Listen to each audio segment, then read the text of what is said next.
কাগজে পেন্সিল আর তুলি দিয়ে রঙের ছোঁয়ায় ছবি হয়ে ওঠে। এ ছবি বিশেষ এই শিশুদের চিন্তার জগতের প্রকাশ।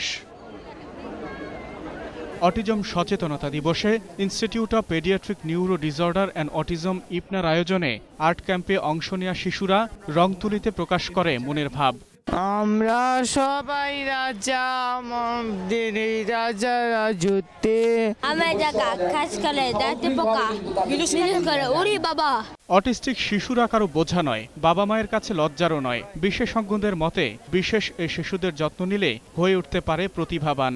20 বছর আগে আমরা যেভাবে সাফার করতাম, এখন প্যারেন্টসরা অ্যাটলিস্ট সামাজিকভাবে অতখানি সাফার করে না। আমরা চেষ্টা চালিয়ে যাচ্ছি যে স্কুলের টিচারদেরকে এনে ওদেরকে আমরা অটিজম সম্পর্কে ধারণাগুলো দিতে।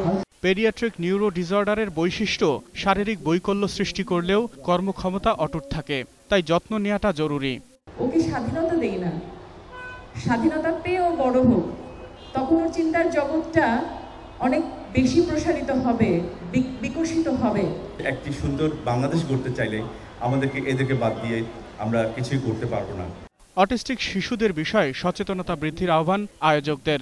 ডেফ শিশুদের অনেকেই আজকে বিশ্ববিখ্যাত খ্যাতি অর্জন করেছেন। আমি বিজ্ঞানসম্মতভাবে বলছি যে তাদের সেই সুযোগটা একটু করে দিতে হয়।